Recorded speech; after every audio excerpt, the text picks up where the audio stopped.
Well, good Monday evening, everyone. Welcome to Bowling with the Fef, a platform for you to share your unique bowling story, and it's all live on our YouTube channel.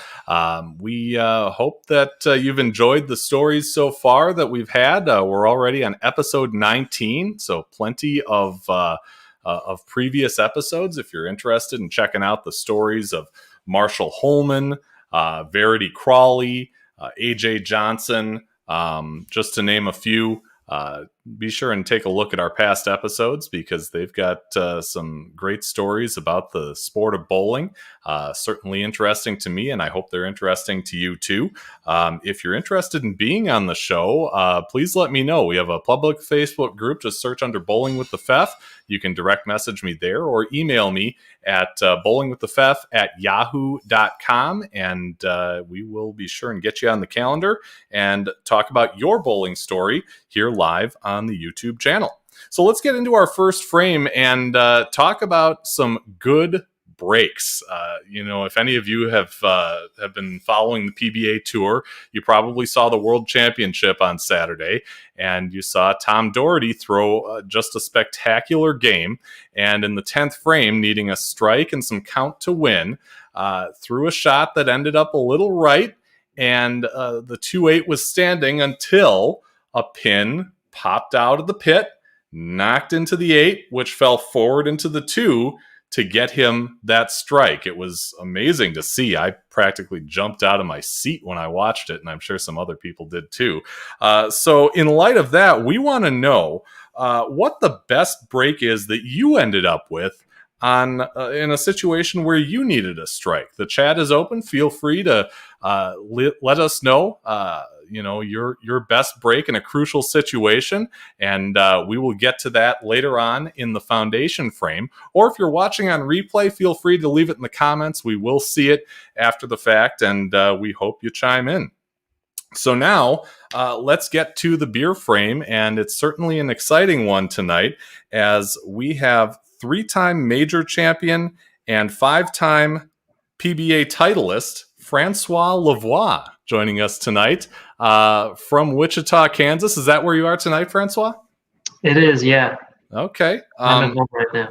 Yeah, certainly a little earlier than you wanted to be, given that the World Series of Bowling is still going on. Can you tell us a little bit about your experience at the World Series this year? Yeah, it was tough. It was a tough week. Obviously not as good as I would have liked it to be, but a learning experience nonetheless. I think that, everyone is going to have good weeks and bad weeks, and I didn't come away with I didn't make any of the cuts, and I just missed in a lot of them, and I just missed the World Championships, and Stu Williams and I just missed in the doubles, and so it was a lot of close calls that ended in frustration, but in the big picture, I've had some close calls that ended the other way around. So, in the grand scheme of things, it isn't the end of the world. It's not so bad. I'll just get back to work and try to do better at the Masters and at the U.S. Open coming up. Yeah, absolutely. Now, I had heard from multiple people that the carry was a lot different at this house versus the one in Jupiter. Is that what you experienced too? Yeah, definitely. The carry was really hard. It was hard to get the ball to go through the pins.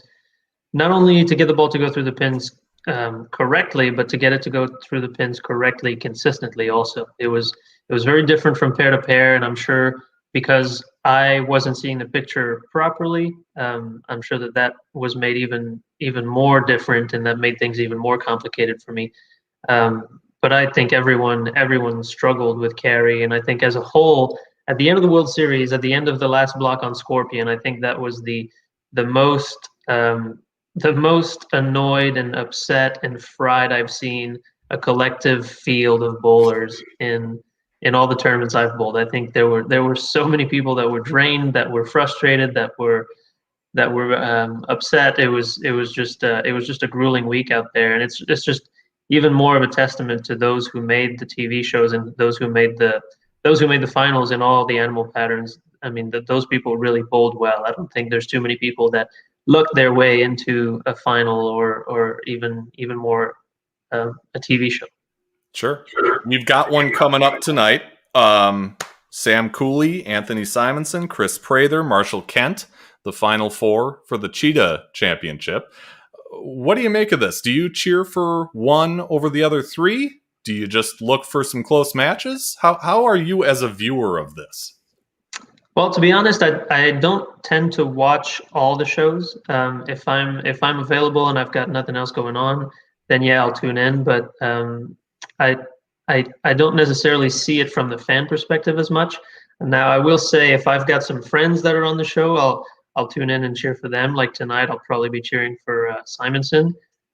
He's a good friend of mine. We've traveled together quite a bit, and so I think I'll be pulling for him. He's had a rough go on TV lately, so I'm kind of hoping that he can turn it around tonight. But in general, I'm just hoping for some good bowling. Whenever I tune in, I just want to see some close matches, like you said, and some good bowling that are going to make some interesting shows and that are going to have people talk about it. Sure. Over the weekend, of course, as we mentioned earlier, we saw the break that Tom Doherty got.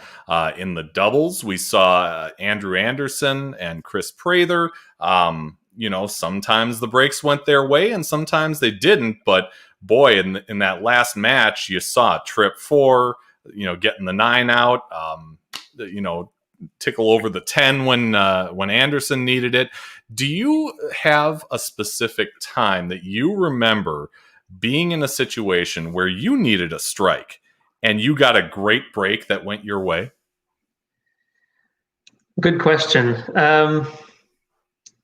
Not really anything that stands out. Not really anything that jumps to mind. I'm sure I have, and I'm sure if you were to ask that question to most bowlers, they would be quick to come up with a bad break. It seems like bowlers in general don't remember the good breaks as much as they do the bad ones, which is probably not a good thing for for bowlers in general. You put too much emphasis on the negative, and it can haunt you in the long run. But no, I think if I was to think back, I mean, one of the most recent ones from the TOC is when I was bowling Jesper, and then I tripped the 4 into the 9 in the middle of the game for a double, which kind of set the tone for the rest of that game. So that was probably a big break that I've got recently, but I don't remember one specifically, needing a strike and getting a good break. I don't really have anything that comes to mind. Sure. On TV, we hear Randy Peterson make a lot of the touch that you have at the bottom of the swing and how you're able to maybe change wrist positions or hit up on the ball more or less to, try and get those good breaks and kick out some 10 pins and corners and things like that. How long, tell me about learning, the art of touch at the bottom of the swing, because I'll be the first to tell you, a lot of us just don't have it. Yeah, it's tough. It's tough to teach too. I don't really know too many people that can teach things like that. I really do think that bowling, there's a lot to do with just going out there and bowling and just practicing by yourself. And I've been really lucky in my life to have had some really helpful coaches and some really knowledgeable people come along the way in my career, and I've gained a lot of knowledge and experience, and they've helped me tremendously. But there's really no substitute for just going out there and bowling. I think those little subtle changes that a lot of us make, I think a lot of us learn that just from bowling, and so experience plays a big part of that. And a lot of bowlers that I know, a lot of the good bowlers on tour, a lot of them started at a young age, and a lot of them have a similar story. You start young, and you just bowl when you're young. You just go to the center all the time. That's where you spend all your weekends. That's what I did.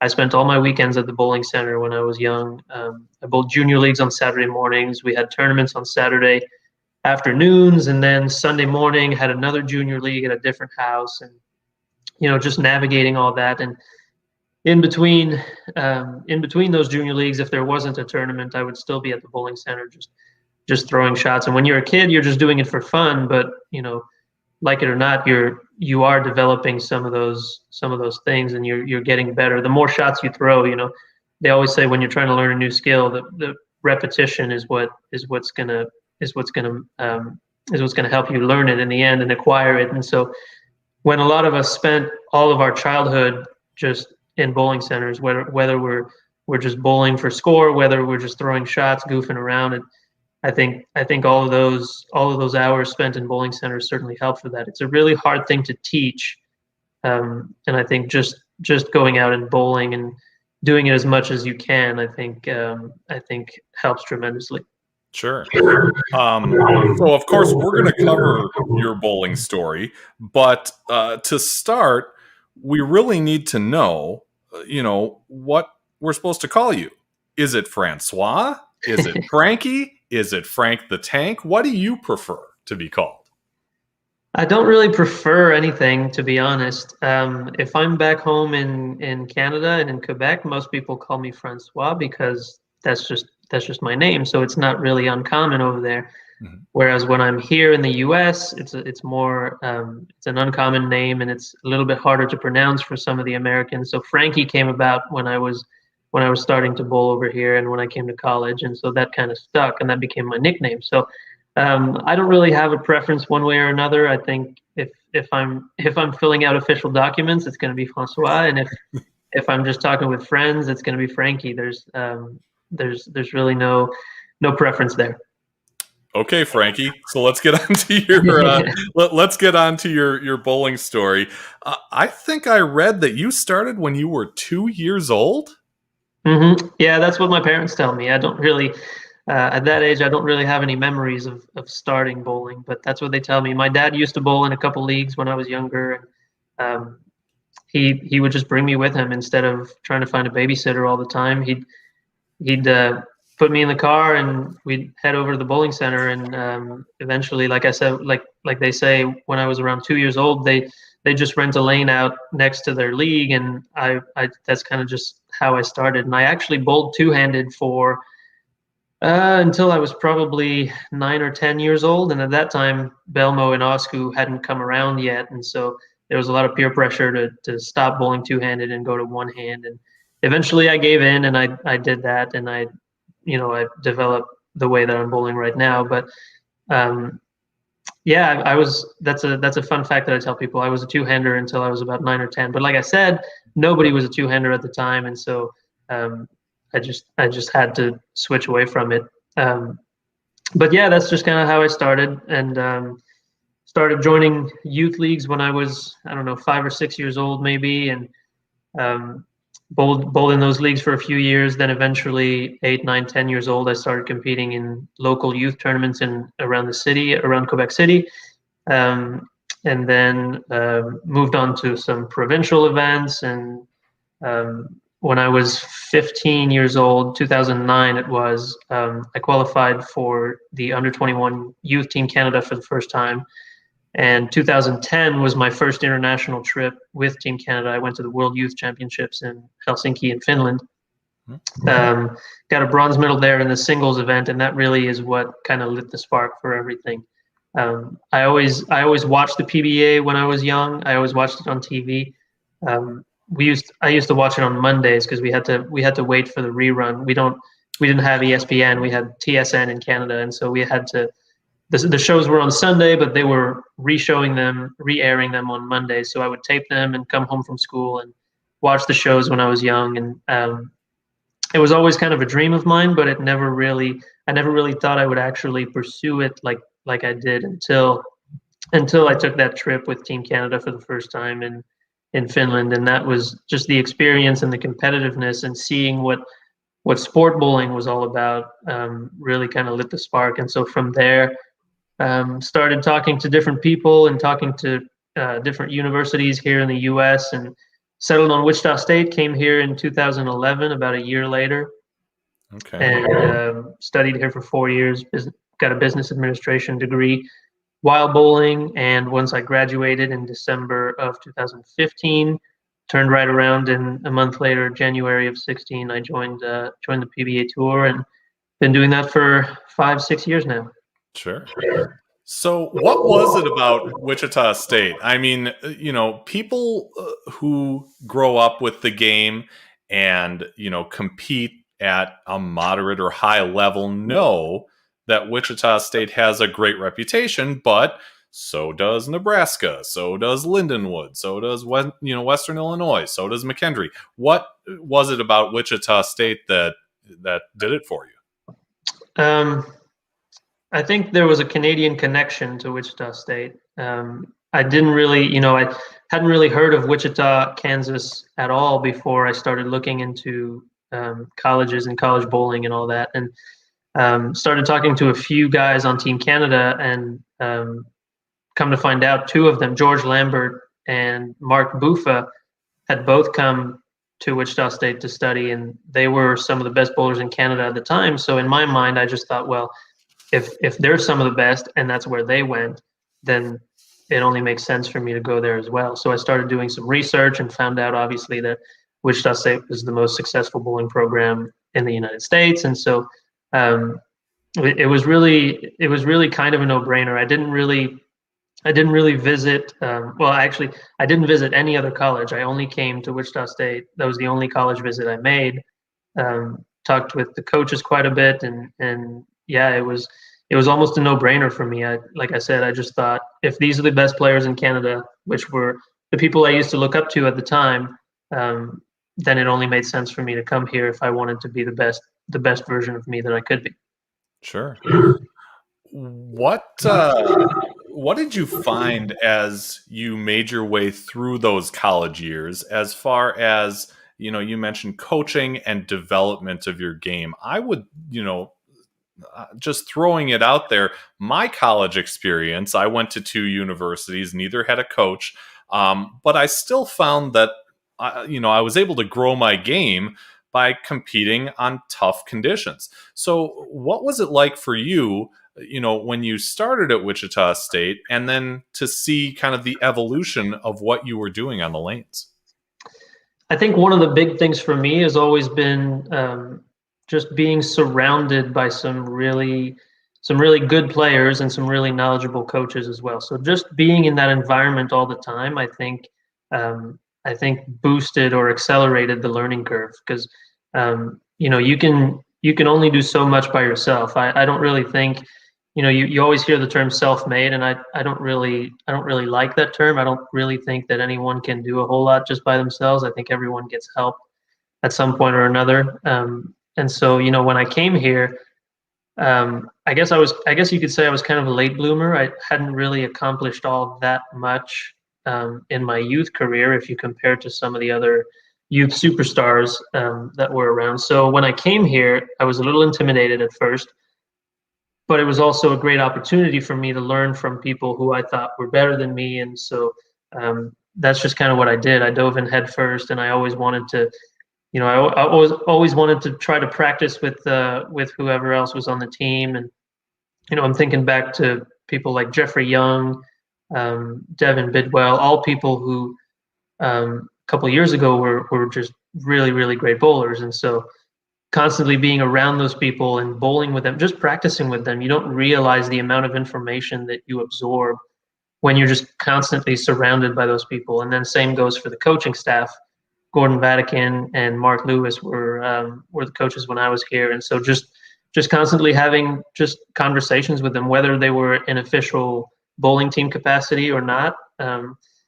I just tried to turn myself into a sponge and absorb as much information as I could. And so that's what I did. And for 4 years, it's kind of like 4 years of intensive training to prepare me for what came afterwards. Sure. Can you expand on that a little bit? When you talk about intensive training, is there a concentration on hitting a specific board? Is there a concentration on spares? All of the above? Are you playing low ball? Yeah, kind of all of the above. Being that Wichita State has always been the one of the most successful college programs in the country, the expectations are higher. The coaches demand a lot out of us. There's a lot of structure that comes with being a part of the Wichita State bowling team. And I think all those things are things that help me. The structure specifically, I think, you don't realize, you get to college and now you have to juggle classes in bowling, but also you have to juggle a lot of free time that you didn't have when you were in high school, when you're, stuck at school all day long. At least for me, I think from what I've heard, it's a little bit different. But for me, in high school, you're at school all day long and you go home and you do homework, and that's about it for the day. But now all of a sudden you're in college, you've got classes for an hour or two a day, and the rest of the time you're free. And so jumping into a structure that was already laid out for me was, I think, very helpful.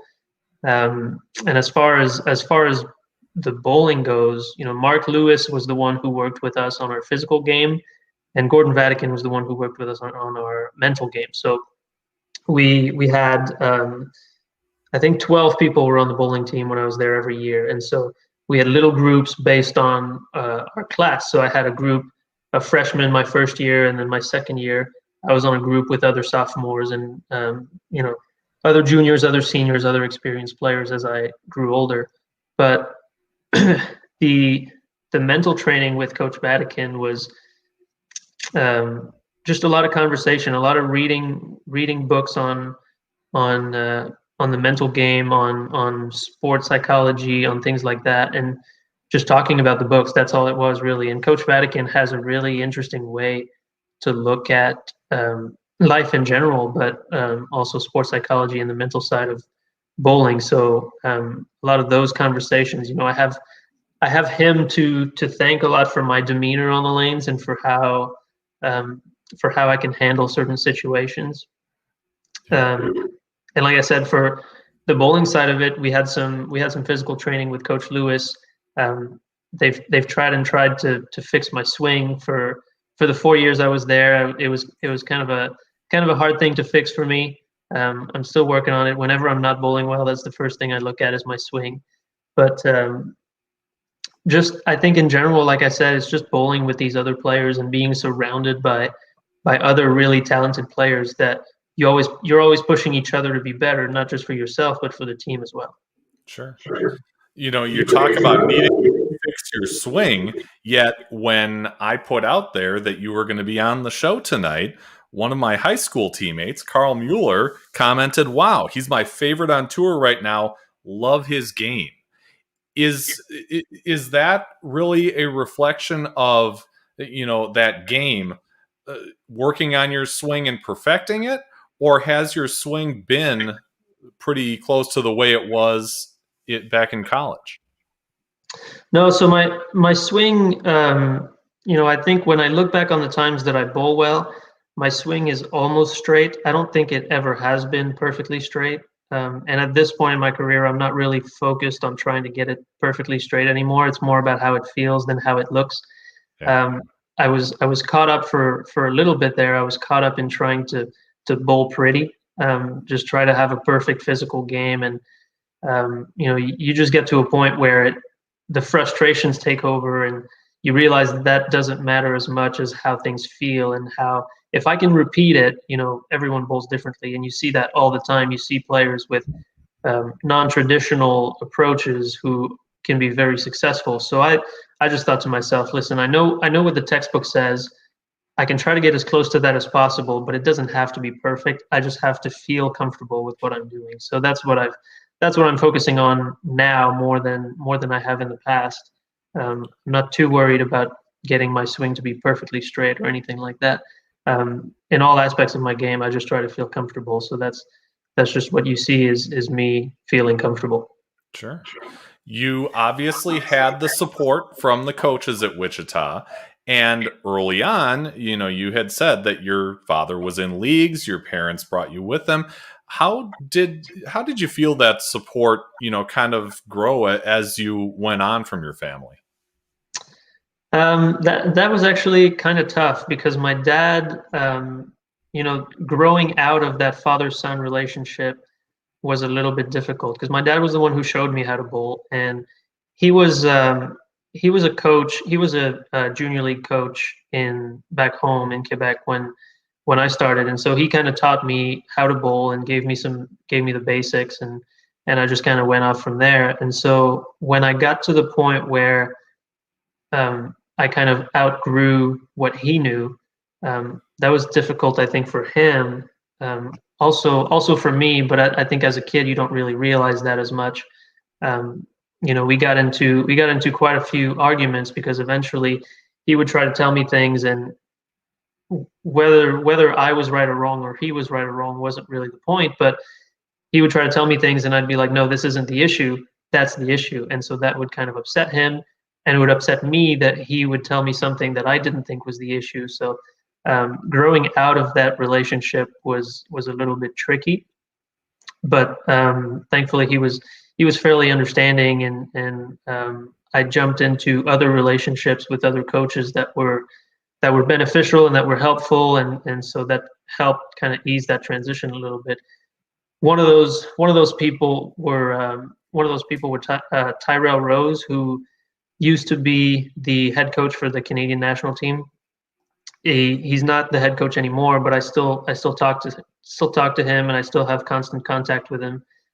We developed a really good working relationship on Team Canada, and so even though he doesn't coach Team Canada anymore, we still communicate, and we still talk, and talk about physical game, talk about mental game, talk about off lane training, things like that. So the fact that I was able to find other people that were able to take me to the next level, I think eased his mind a little bit and made that transition a little bit easier on both of us. Sure. While you were at Wichita, you won both an intercollegiate singles championship and the intercollegiate team championship with your team in 2014, 2015, respectively. That's a lot. I mean, would you say you accomplished all the goals you set out for in college? Yeah, I'd say so. Without trying to be too greedy, I'd say so, yeah. Here at Wichita State, I didn't really have any idea what college bowling would be like and what it would look like before coming here. So I didn't have, we put a lot of emphasis on team bowling versus team bowling is the main goal. There's very little importance put on individual bowling here. So when I came here and that was what was indoctrinated, I really jumped into that. And so I was all about the team, and at each tournament you get the all tournament team at the end of it. And I'd never really understood why they did that if we were bowling in a team environment. I didn't understand the point of the singles awards because, like I said, I didn't have any experience with, we don't have high school bowling back home, and I didn't have any experience with college bowling. So when I came here and they told me this is a team environment, you're going to bowl for Wichita State, the team is the number one priority, I didn't really ever understood the awards for all tournament team for making the top 5 individually, because I didn't think that mattered. And so, the intercollegiate singles championship is another kind of a tournament that I never really understood, but I just saw it as another opportunity, and I'm a competitive person, so I always wanted to make it, and I made it 3 times before I actually won it. My first 2 years, I also made the national final, but never broke through and won it. So that 3rd time was definitely pretty special to be able to finally break through. But then the tricky part was you have to turn right back around and bowl the intercollegiate team championships the very next day after making the TV show. So thankfully that wasn't too hard, and thankfully we did end up winning the team championship my senior year, which was a nice send-off because we had 2nd place my freshman year and a 3rd place, just missing the TV final, in my junior year the year before. So it was nice. I'd say, I said without being greedy, I accomplished what I wanted to. Yeah. Would I have liked more national titles? Of course. Like I said, we got twice, 2 other times in my 4 years here, but yeah, winning the team championship was the main goal when I came here to Wichita State, and so I'm glad I finally was able to do it in my senior year. Sure. So after that, you have the transition to the PBA Tour. Or I guess I should preface that by saying, were you bowling PBA events while you were at school? I started a little bit. I mostly started with regional tournaments here in the Southwest region in Texas, Oklahoma. in Kansas. My first PBA event was, I think, the 2015 Masters, and that I guess it went really, really well, considering it was my first event, and I finished sixth in my first Masters. I lost that last match with the four-person match before the TV final. I lost there and kind of had a heartbreaker 7-10 in the 10th frame at the end there. Pete Weber gave me a chance, and I stepped up and had to strike to make the show in 7-10, and so that was difficult. But in hindsight, first PBA event, finishing sixth, that was pretty nice. So Yeah. I think before I finished college, I bowled that as my first one, and I bowled the U.S. Open that same year, I believe. But after that, it was kind of diving headfirst into the PBA as soon as I finished college. Yeah. What was it at that point that told you, you know what, I can compete and beat anybody else out here? Because I really think you need that mentality to get out there and win, right? Yeah, I think so. I don't necessarily think that I had that when I first came out.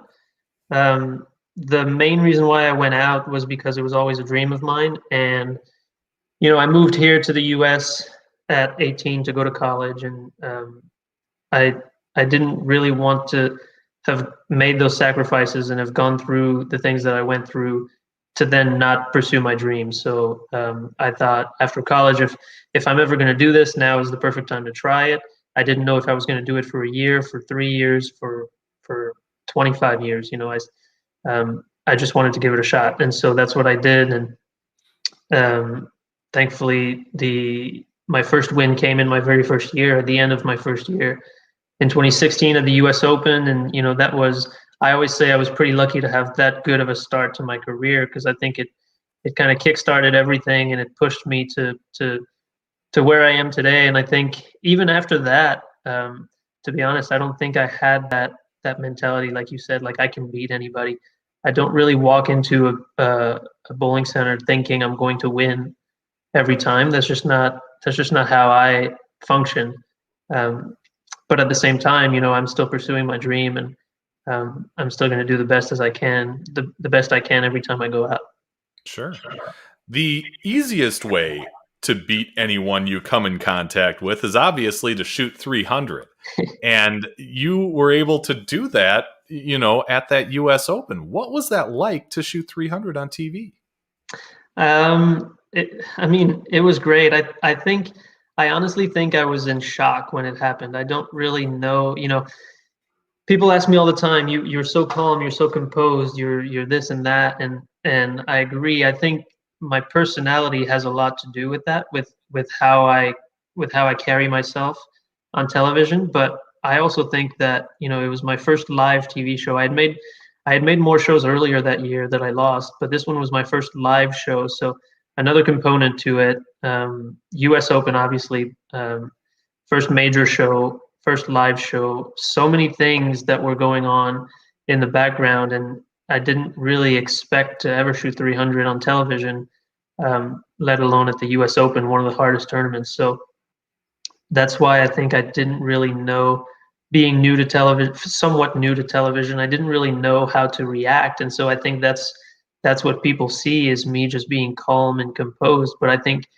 on the inside, I was just shocked. I think I kind of froze. It's almost like I blacked out and I woke up holding the trophy. It's a good way to wake up. Yeah. A few years ago, you were at the USBC Open Championships. And I don't know if you remember this, but one of our guests on episode 14, Mark Wukeman of the Milwaukee area, said that he remembers meeting you there. He said you appeared to be a little down on yourself because of how you had been bowling, and that he complimented you on your game. He said that Randy Peterson calls Jesper Svensson the Iceman, but he disagrees. He says, I think Frankie is the Iceman. How would you respond to that? I've heard that before. Yeah, it's kind of hard. I guess you have to pick a nickname for someone, and Jesper became the one. We're both from we're both from northern countries. It's cold where we're from, so Iceman would work for both of us. But I think Jesper exploded a little bit quicker than I did, and so he snagged the Iceman nickname a little bit quicker than I did. Was it, I guess, was it exciting, humbling, whatever else, to have been selected as Rookie of the Year after that first year on tour? It was, yeah. And it was one of my goals. It's a funny story because I set goals every year. Going back to Tyrell Rose, the Team Canada head coach, we get together and we set goals every year, and that was one of my goals coming out on tour, was to be Rookie of the Year. And no Canadian had ever won a PBA title before. That was a long-term goal. I didn't necessarily think it would happen my first year, but that was a long-term goal, was to win a PBA title. And earlier that year in February, at the start of the year, Graham Fa became the first Canadian to win a PBA title at the Players' Championship. So now all of a sudden, he's got a PBA title, and he's a rookie as well, winning a major title. So I'm thinking, well, I'm not going to be the first Canadian to win a PBA title. I might also not be Rookie of the Year, because how many years do you see multiple rookies win major championships, major titles? So I almost didn't think it was going to happen, and then I won the U.S. Open, and I think it was about a month after we went to the World Series in Reno, and I won my second title right away, right there at the World Series, and so all of a sudden I'm in the lead for the Rookie of the Year race, and it was definitely pretty crazy, because, like I said, after Graham won in February, I kind of put that on the back burner and focused on my other goals, and just focused on focused on bowling as well as I could, and I didn't really think it would happen. And then a crazy end to the year led to me actually accomplishing that goal. So yeah, it was really humbling. It was really special as well. And probably one of my greatest achievements. When you look back, obviously the first titles you win are going to be special, but now that you have the benefit of hindsight, would you say the first ones are more special to you, or the more recent ones? It's really hard to say, because they're all special for different reasons. I say that, for example, my second title, the one I won at the World Series in 2016 on the Shark, I bowled Walter Ray Williams Jr. in the final, and there was a lot of buzz around that time. It was between him and Pete Weber, who was going to get to 100 PBA titles first. And I think that if he had won that title, he would have gotten to exactly 100. So that would have pushed him across that line. And, obviously just him in general being arguably the greatest to ever bowl, it was really special to win against someone like that. Now you turn around and you look at, obviously, the 300 in the U.S. Open, that was very special. The second U.S. Open, I always think, personally, is more special than the first one, because of the adversity I had to overcome throughout that week. And that was one of the U.S. Opens where we bowled on 4 different patterns throughout the week, whereas the first one, it was only one pattern. You also hear all the time, you can win it. It's hard to win 2 majors on accident. You hear that all the time. So winning the second one was very special for a lot of different reasons. And then looking at the TOC, that was also really special because of the people I had to go through. Everyone in that stepladder final was going to be a Hall of Famer at some point at the end of their career. So they're just all special for different reasons. So it's really hard to pinpoint which ones are more special. But I think, and it might be because it's the most recent one and it hasn't really sunk in like the other ones have, but the TOC is probably going to be one of the most special wins I'll ever have. Sure. I ask just about everybody on this program, since we're, still in this pandemic, about their decision when the pandemic started. Obviously, we all had a choice to make. Some of us decided not to keep bowling. Others decided to, forge on. This is your job. Was there any doubt in your mind that you were going to keep continuing to bowl? Yeah, absolutely. I've been, throughout this pandemic, I've been on the more cautious side of things. I'm one of the people that keeps my mask on the entire time when I'm bowling, even on the approach. I had lung surgery when I was in 2014. My last year as a youth bowler, I was supposed to go to the World Youth Championships in Hong Kong, and I had to miss that because of the lung surgery. I was supposed to go to another tournament in Mexico with Team Canada that I missed as well. So having had that past history with a lung issue, I just wanted to be as careful as I could. So when I actually didn't want to bowl. If you remember the World Series last year at South Point, that's when everything started, and that's when all the other sport leagues started to cancel. And I qualified for the World Championship TV show. The PBA decided to cancel all the animal pattern match play finals, but they decided to go ahead and still go through and bowl the World Championship TV show. And I actually spoke against it, and I didn't want to bowl at first. But the set was already made up, and so eventually, after a lot of consideration, I decided that I was just going to stay in my room for the day in between. The day between when the national state of emergency was declared and the day we were supposed to bowl the TV show. So I stayed in my room that entire day. Didn't really do anything. Tried to be as careful as possible. And from then on, really, I came home and I stayed isolated for the 2-week period. And even after that, for about 3 or 4 months there, I really didn't do anything else. I was just stuck at home. So yeah, there was a doubt for sure if I was going to come back, if I was going to start traveling again and bowling again. And when tournaments started to pick up again, I waited an extra month or two just because I still wanted to be as careful as I could, and I wanted to see how things would play out. And I was also at the time in a situation where I had just bowled well at the World Series, and so I didn't feel like it was a nice situation to be in because I didn't feel like I had to rush to go back out there to bowl. Financially, I had the last tournament we bowled for a while. I had made some money in, and I was feeling okay financially. So that part of it was nice as well. But yeah, I did ask myself some questions, and I still do even now. I'm wondering.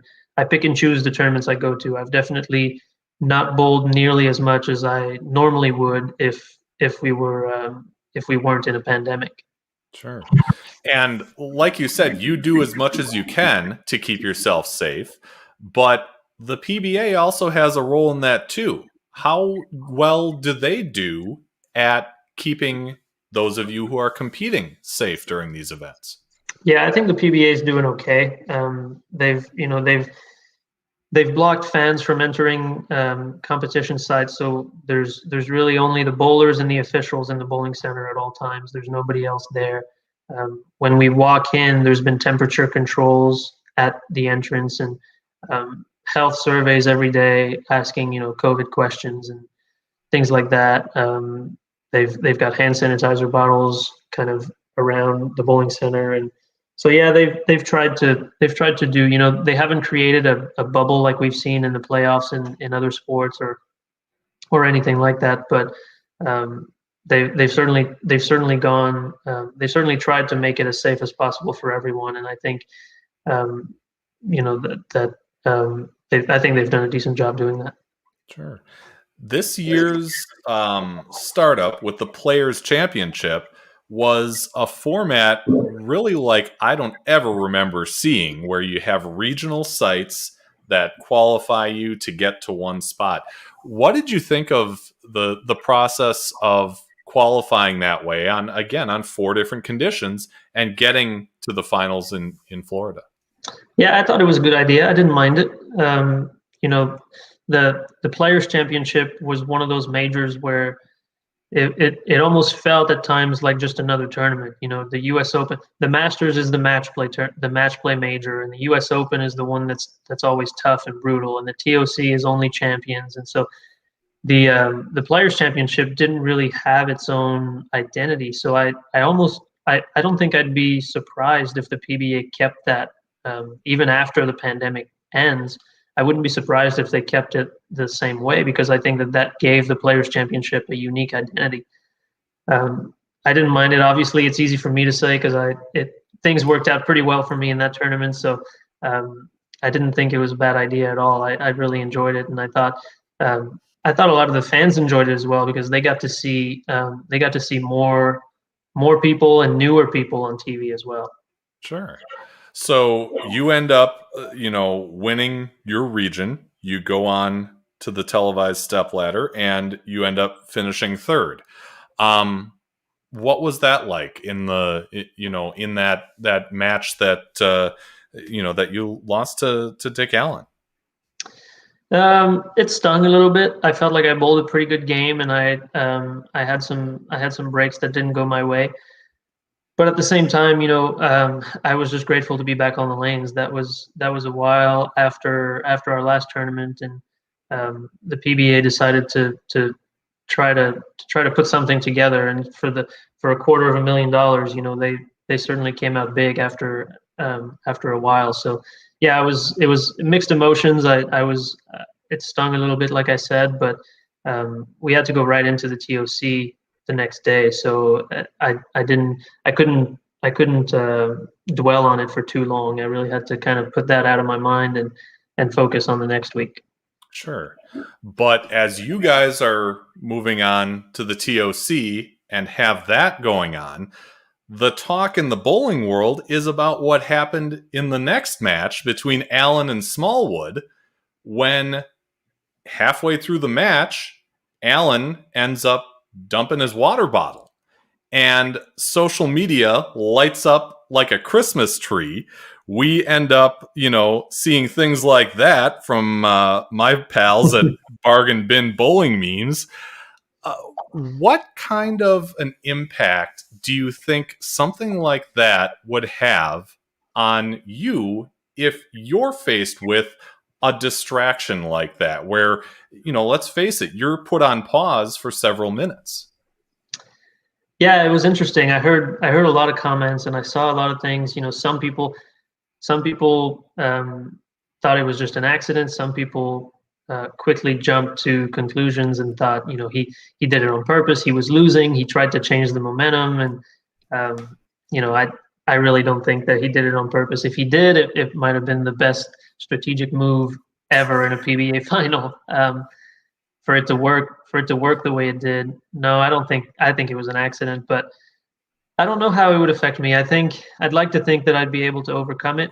I'd like to think that I'd be able to just get past it and get back to my process. And I put a lot of emphasis on pre-shot routines and staying in the moment and things like that. So I'd like to think that the training that I've had and my ability to refocus, I'd like to think that I'd be able to get past it. But it's one of those things. It's so strange that I could see why it would take some people out of it. Sure. So you move on to the Tournament of Champions. You climb the ladder in just spectacular fashion against Sean Rash, Jesper Svensson, Jason Belmonte, Anthony Simonson. I mean, wow. The telecast that happened a few days ago, they had a nice little highlight package of you winning that tournament. And in it, Randy says it was a little unexpected based on the talent that was on that telecast. And you said earlier, it was great to end up, going through you guys. When you hear something like this, I mean, if it's me, I'm thinking, yeah, keep doubting me because you'll see what happens. But, what's it like for you?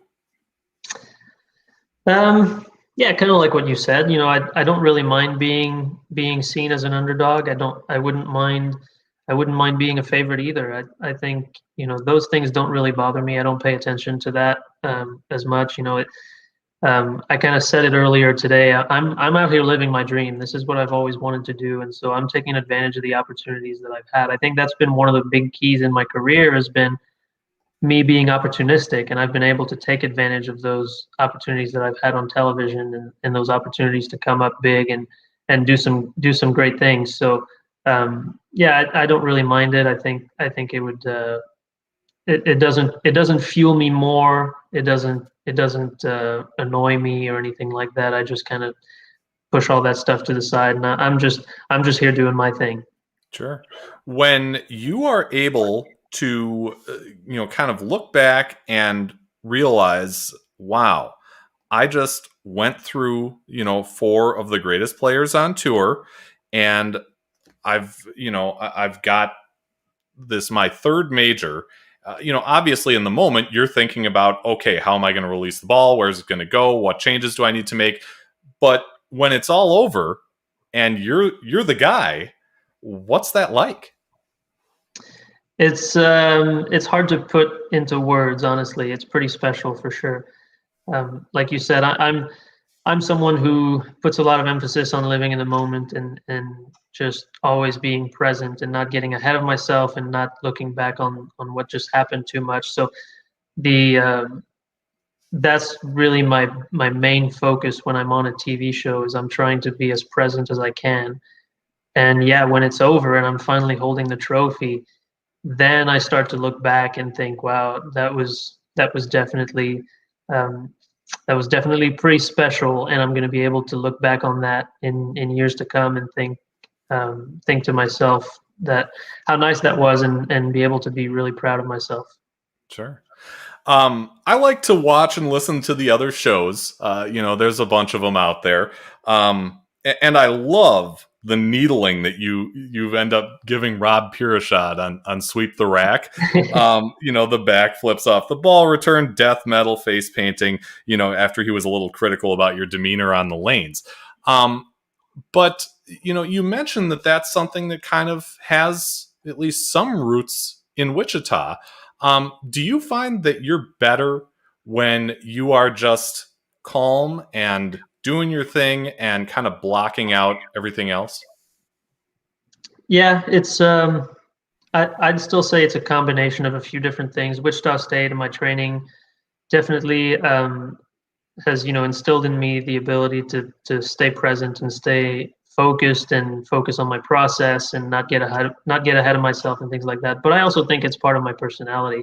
I'm a pretty introverted person. I don't like to talk too much. Now that doesn't mean that I don't trash talk, because I do that quite a bit. Um, you know, if the opportunity is out there, and I'm mic'd up on television, in a made-for-TV event, for example, if there needs to be some trash talk, I'm not going to back away from that either, because I enjoy that part. I actually think there should be more trash talk in bowling. There should be the fans should be able to heckle the bowlers. I think that would make it more exciting. But no, I think in general, that's just who I am. That's just my personality, and I'm not going to go out on the lanes and try to be someone that I'm not, because that's just going to take me out of my process, and that's going to take me out of what I'm there to do. So, Sure. yeah, it's a combination of my training, but also it's just who I am. So that's just what I'm doing. I'm not bowling for anybody else. I'm bowling for myself, and I'm living my dream. So why try to please everyone else? Because you'll never be able to please everybody. Sure. But to hear that first part from you, I got to ask, who's the best trash talker on tour? There's a couple. I think most of the overseas guys. I think Dom Barrett. I think Stu Williams. Those guys are pretty good. Um, some of the guys try, but they're a little too sensitive sometimes. AJ Johnson's a guy that I think of when I think about that. He tries, but if you say something that he doesn't agree with, he'll kind of get a little too sensitive about it. So a little too touchy sometimes. We all have different personalities, right? Yeah. We had Verity Crawley on our 10th episode, and I asked her about your bowling, and she said that she believes that you're a phenomenal bowler. You look to be very true to yourself, and that she thinks that's very important. She says she doesn't try that you don't try to be like anybody else. You just understand your game and your skills. And to me, that sounds a lot like what you've been saying this whole time. Yeah, definitely. 2018 or 2018 and the start of 2019 didn't really go too well for me. And it's because of that. I was trying to be somebody else.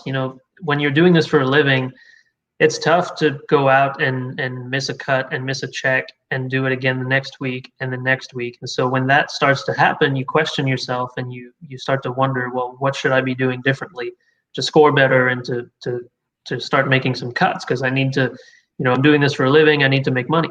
So you start looking around, and obviously on tour, when I look around, I see people with higher rev rates than I do, people who like to curve the ball more than I do, open up their angles more than I do, all these things. So I'm thinking, well, that must be what's working. So I'm going to try to do that. So I tried to kind of change my game, and I've been there before, and it didn't really work out. It was more of the same. It was more of the same, but now on top of missing the checks and on top of not seeing the lanes the right way, I was also uncomfortable and I wasn't repeating shots, and that's my strength. So if I'm not repeating shots, I'm not competitive. And so talk to the Storm reps, talk to coaches back home, and we just kind of came to the conclusion that I just needed to go back to my roots and just kind of hit the reset button and start over. Just take some time off. And when I went back to the lanes, I didn't think about anything physical. I didn't try to change my game. I just bowled. And so I got comfortable again doing what it is that I know how to do. And from there, I learned to expand my skills and expand my tool set, if you will, and my versatility. But within who I am as a bowler and within what I know how to do, and I didn't try to become somebody else. And so once I started doing that, then gradually start making cuts again and start feeling more comfortable and bowling well. And eventually that led to, at the end of 2019, winning my second U.S. Open. So I think, yeah, she's absolutely right. I just try to be me. I'm not trying to be anybody else, because everyone's unique, and I can't turn it. As much as I try, I'm not going to have a 500 rev rate. I'm not going to get there. And so everyone's unique, and what I'm good at is very special. And so I just need to recognize that and capitalize on it and take advantage of it and just get good at what it is that I do. Sure. Those of us who are watching this don't have to guess at who's coming along for the ride as a sponsor of you and your performance based on your shirt. But tell me, how important is it to you to have great companies as sponsors of you and your bowling? It's great, especially for us. When we're out on tour, you have access to different bowling balls. You have access to the grips you need. You have so many different resources that are out there for you. Bowling can get pretty expensive especially at the highest level, if you don't have that support from different sponsors. So Storm's been with me since I finished college. They've been with me since the beginning. I'm with Turbo Grips now. All those guys. Coolwick's been a new addition for me this year. Buddy's Pro Shop has been supporting me. They've been great. Everyone that has supported me in one way or another has played a great role in all my achievements in all my career. So it's been a great help for sure. I don't think that, like I said before, I don't think anyone's self-made. That's just another example of it. I think everyone needs that help, and everyone has those sponsors that are going to help them achieve their goals. Really, that's what we're all out here for. They're trying to latch on to some bowlers that are going to help give them some exposure, and I'm trying to achieve my goals doing that. And so you try to develop that relationship that's going to be a win-win for everyone. And so I'm certainly hoping that I've done my sponsors proud, and I'm really thankful for everything that they've done for me. Sure. So what does life look like for you now? We talked early on that the World Series of Bowling didn't go quite as well as you would have liked, but you have other tournaments and other majors up ahead. How often do you practice? Do you bowl in a traditional league? What do you do at this point to get ready for those future tournaments? Yeah, it's really just a lot of practice. I don't bowl league. I just don't want to put myself in that situation. That's my choice with the pandemic. I just practice. I go most of the time. I'll go once a day, maybe about 5 or 6 times a week. There has been times before leaving for the Players Championship finals. I was going twice a day just because I wasn't feeling 100% comfortable, and so I wanted to make sure that I was going to do as much as I could to get comfortable before that big final and before the TOC, because I knew there was a lot of money at stake. So most of the time it's an hour a day, and for the most part my practices are about 45 minutes to an hour and a half. In the middle of a tour season like that, I'm not really trying to learn new skills, or I'm not trying to change my game. I'm just trying to maintain what feels comfortable, and I'm trying to, as long as I feel good, I'll throw a double and then I'll be done. So it won't be super intense practice sessions. I also work out. I have a buddy of mine that came to Wichita State with me here. He's a personal trainer now, and he understands, a lot of. Not only does he understand body mechanics and all that, he's got a lot of different certifications in personal training, but he also understands bowling, which is really nice because a lot of personal trainers out there don't understand bowling, so they don't know exactly what movements you're doing and things like that. So I've been working out with him, and he's been a great help for me too. And so it's pretty much it. I go to him. He's got a gym in his garage, and so I go to him. I go practice, and then I come home and just kind of watch Netflix or find things to kill time. Sure. I got to ask also because, you're a Wichita resident now. You live there and you're around the bowling scene. What's it like there for someone who either hasn't been or hasn't experienced what the bowling scene is all about in that town? Wichita's a great bowling scene. It's one of the reasons why I decided to stay here after I graduated. It's not necessarily as big as it used to be, but you're still in a city where there's a lot of really talented bowlers. So kind of what I talked about earlier, I still see the same thing. I'm still pushing myself because I want to, we have local tournaments and things like that, and those college kids are pretty good, and that there's also some alumni that still live here that are pretty good, and so you kind of want to. You're always trying to compete with each other, and so we're all pushing each other to be better, and so it's a really competitive environment, and it's a really for me a really productive environment as well. I think having access to the training facility on campus at Wichita State is a great help to me when I'm at home training. Wichita being in the center of the country, it's pretty easy to travel to wherever I need to go. If I need to drive down to Texas, that's pretty easy. If I need to fly, I just have one layover in one of the major hubs, and I can get to wherever I need to go. So for a lot of different reasons, Wichita is a great city for me. The bowling scene is great. Like I said, we've got a couple scratch leagues. We've got and a couple different bowling centers that host some scratch leagues. And so, it's I wouldn't have stayed here if I didn't think that it would be the best thing for me. And so, I owe a lot to the city of Wichita and the people in the bowling community here in Wichita for what I've been able to do. Yeah. Ever since interviewing Brent Bowers early in this, I've been following his page from North Rock Lanes, and you're right. They've got a lot of great stuff going on there, and I'm sure other places in town. We are getting a little over an hour here, and I know that a lot of people want to go and watch, the Cheetah Championship. So we're going to move on to what we call the foundation frame. The foundation, of course, being our viewers. Without them, we're talking in a vacuum here. A guy named Nathan Pinter wants to know, when drilling your ball, how do you decide where to put the fingertips in relation to each other? Middle finger closer to thumb than ring finger, or vice versa, and how much further below? Well, if you're talking about layouts, which it sounds like you're talking more about the fit, the overall fit. Yeah. Talking about the fit, I mean, I'm not a pro shop. I'm not an expert in that regard, but that would be my first suggestion, would be to find a good pro shop operator that knows what they're talking about, and they'll be able to fit you based on a lot of different things. Whether you're using a conventional grip or a fingertip grip, whether you use grips, no grips, interchangeable thumbs, all that stuff, they'll be able to fit you. That would be your best bet on how to decide all that.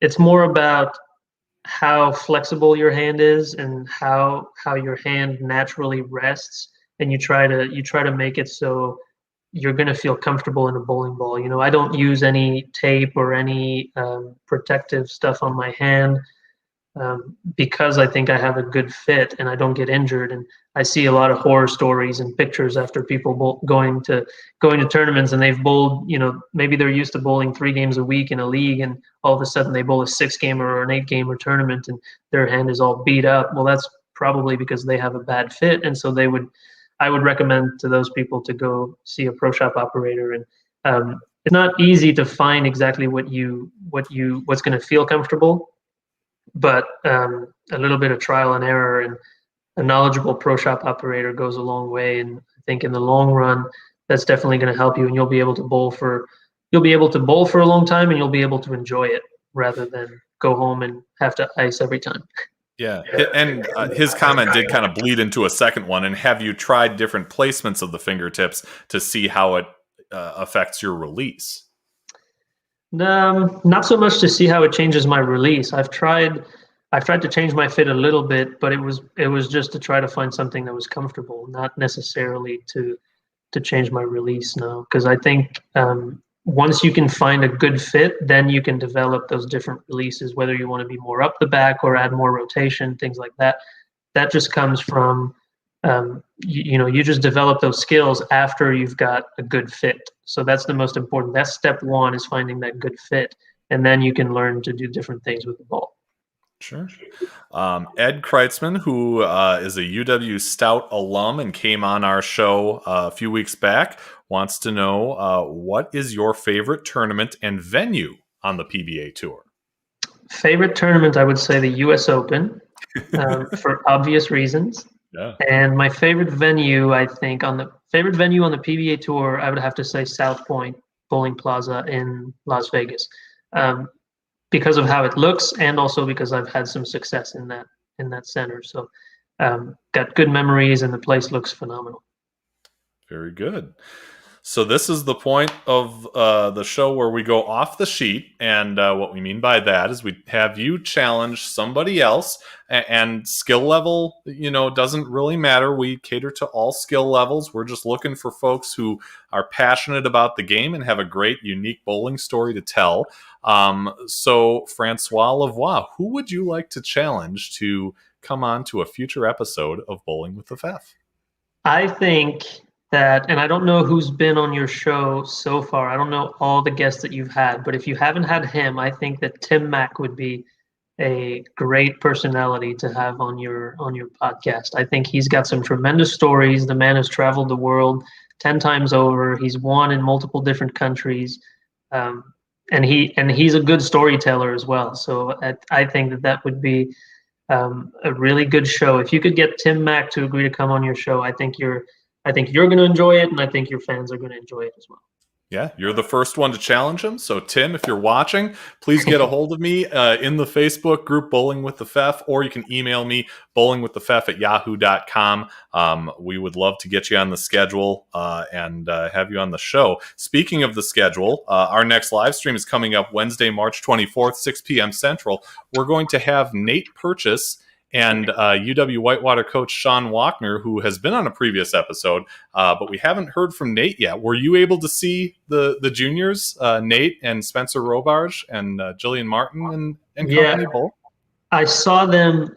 I saw them in person when I was there, because we were taping the shows around the same time, and so I saw them in the bowling center. I saw their qualifying or their final off the TV pair, and then I saw them a little bit, but I didn't actually watch that PBA junior final. But all the kids that were there were pretty impressive. It's going to make us work hard to it's going to make us work hard to make sure that we stay on top of our game, because when they're going to come out on tour, they're going to be ready to win, and they're going to be hungry. Absolutely. Well, Francois Lavoie, it has been a pleasure to hear your bowling story tonight, and stories of the PBA and beyond. Continued success to you through the rest of the season and beyond. Thank you very much. I appreciate it. Yep. Really appreciate that. Great conversation. And again, we'll be on next Wednesday, March 24th, with Nate Purchase and Sean Walkner. Until then, I'm Andrew Pfeffer. Be just and fear not, and we hope you have a great week.